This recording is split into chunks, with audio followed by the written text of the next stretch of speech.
Grazie mille. Buongiorno cari. Spero che tutto è bene. My name is Loris Mollent. I'm from the Department of Defence, Defence Science and Technology Organisation, Australia. It is a great honour for me to be here, particularly due to my co-authors, Andrea Spagnoli and Andrea Capunceri, and the other professor, Rhys Jones. So it's a great honour to represent you guys, and I thank you very much. Our topic today is the fractals and the lead crack airframe lifing framework. Now, you have to forgive me. I wear two hats, due cappelli. One, I'm a researcher, but number two, I have to manage a fleet of airplanes, so it's a real world with many problems. In my world, in mio mondo, in aircraft fatigue, the growth of cracks is the only measurable metric in fatigue. Basta, that's it. For production airframe materials, cracks initiate from sub-millimeter near-surface discontinuities, flaws, normally in high-stress regions. The cracks commence growing from near day one when the aircraft enters operation. Cracks grow from day one, approximately. Upwards of 2/3 of the life of type is spent in growing a detectable crack, a crack that you can find, an NGI guy can find. Maybe 1 millimetre deep, 2 millimetres long. 2/3 of the life. So therefore, it is the physically short crack regime, or the low delta K threshold, that is the area of most relevance to myself and other maintainers of aircraft structures. However, traditionally, most researchers have spent their time looking at long cracks. And it's not surprising that long cracks and constant amplitude data do not predict variable amplitude crack growth very well. This is an example of my world. This is an aluminium 7050 specimen. It's been fatigue cycled, and then there's dipenetrant. Look at all those cracks. Okay? Hundreds. That's the lead crack there. The specimen fell from that crack.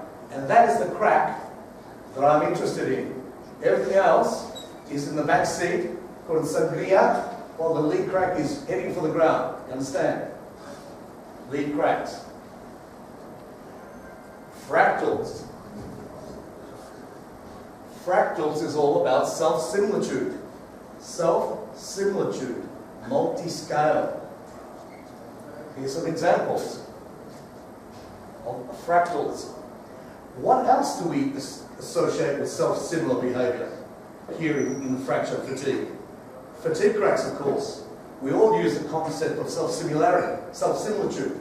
So it's kind of surprising to me that there's only a few researchers who are investigating fractals and fatigue cracks. Have a look at this picture of the fatigue crack here. I guarantee you the behaviour for repeated pattern of loading is repetitive on multiple scales. It is fractal. It's a fractal invasive set, in fact. Okay? The mathematics of fractals is quite straightforward. The concepts are a little difficult to understand, but from this, my dear professors have derived a crack growth equation of this form. Okay? Where C and M are like the Paris Couture constants, and D is the fractal dimension. And I won't go into this, but what this equation says is that the singularity of the arctic is no longer a direct function of 1/√r. Let's leave it for another discussion, another day. My friend Professor Rhys Jones has extended this equation to include a mean stress and threshold effect in this form. So just remember that form of the equation, derived on a fractal basis. It just so happens that Professor Jones and myself have, and doing some research, have come across some other equations that we've been using for some time. One is the generalized Frost-Dumbbell equation. Look at that form. Does that look familiar to you? The other form that many other speakers at this conference have been referring to is what I call the Hartmann-Schreiber variant, which is a special form of the NASCAR equation. And that takes the form like this. Okay, where you see again here is the threshold behaviour. And we're indebted to Carpentier for pointing out how important the threshold is in fatigue crack growth. So basically what I'm saying to you, these are very much fractal-like equations. You say, so what? It's very important because they work. You can use them in anger to do things like fatigue life prediction, which I think is what we all want to do. The equations can collapse short and long data. The crack growth from natural discontinuity is predicted to be exponential. Do you understand that? Predicted to be exponential. There is a cubic relation between the crack growth rate and the applied stress. This is all from these equations. Some of the scatter seen in fatigue tests for the same loading and geometry can be explained by variations purely in delta K threshold. Delta K threshold. You don't believe me? I'll try to prove it very quickly. This is the so-called long and short crack problem for long crack growth data. We have this behaviour down here. And for short cracks, we have this behaviour. And for many years, people said this was anomalous. I'm sorry, this is an error. This is real. Understand? Short cracks are very important. This is real. Look where the threshold is going. Not here, but down there.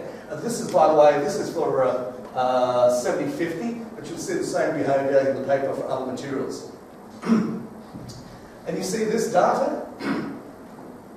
Here it is. This is now presented as in terms of the generalised Frost-Dugdale model with a dependency of 0.5, in other words, the square root of A. And you notice the cubic there. All that data, long data, short data, collapse in one straight line. Similarly, with the Hartman-Schreiber variant, there's the equation, you'll notice there's a function of 2 there. Sorry, all collapses on the same line. Have a look at that. Have a look at that exponent. You can't see it, it's too small. It's 2. 2. Very important. So long crack, short crack, collapses. And we've done this for many materials. That means you can extract short crack data from all the traditional long crack data. I think that's really important. Okay, exponential crack growth. This is a series of in-service aircraft failures plus full-scale fatigue test results.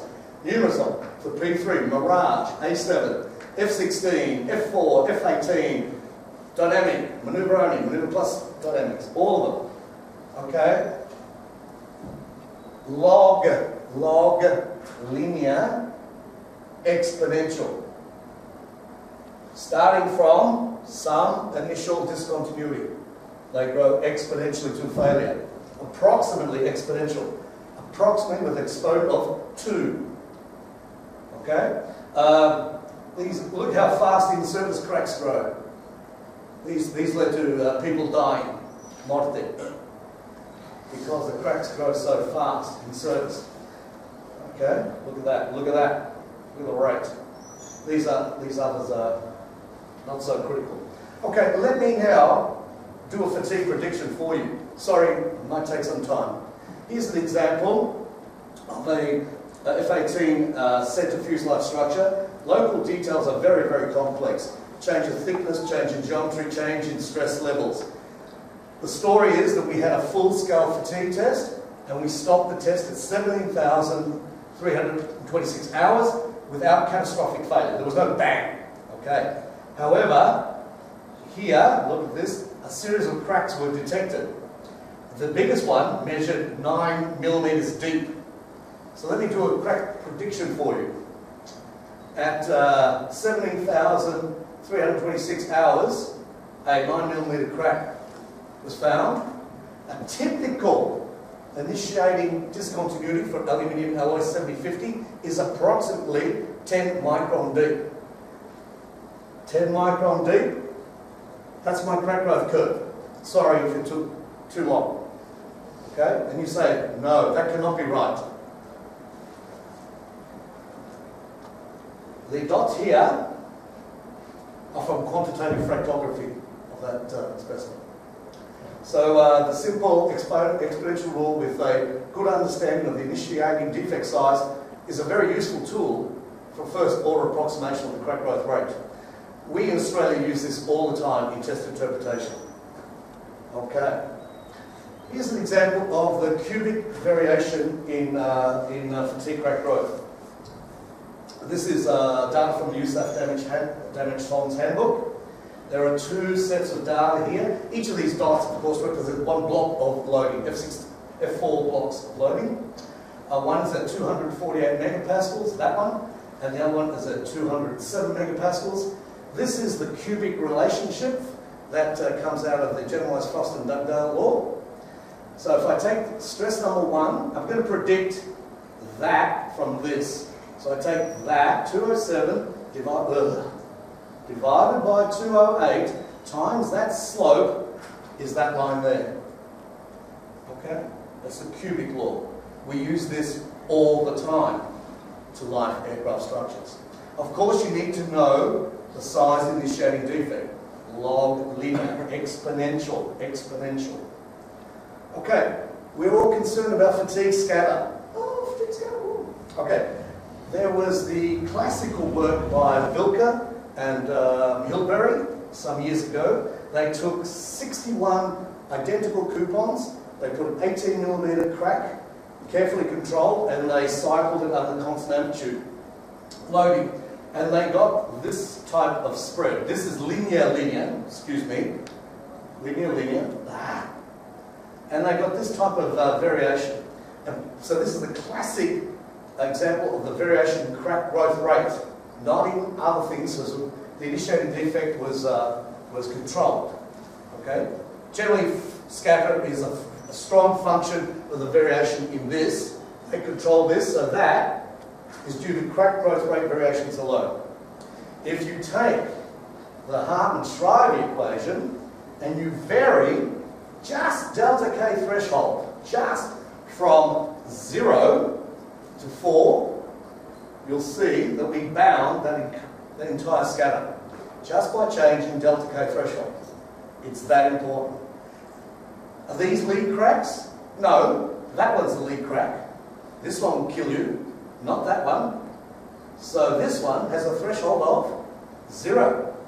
So you have a spectrum of material with a 0 threshold, smoking hole in the ground. So it's very, very, very, very important. Okay? So, it's a very brief presentation, but so what, you ask me? I've shown you that the fractal dimensions provide a fundamental basis for a series of similar crack growth equations. In other words, there seems to be a scientific basis, thank you, for these equations. Scientific basis. These equations I've shown you have some very significant uses in the design and lifing of aircraft structures. So I commend them to you, and I hope they make your life a little bit easier when you're worried about fatigue cracks in your airplane structures. Thank you very much for your time.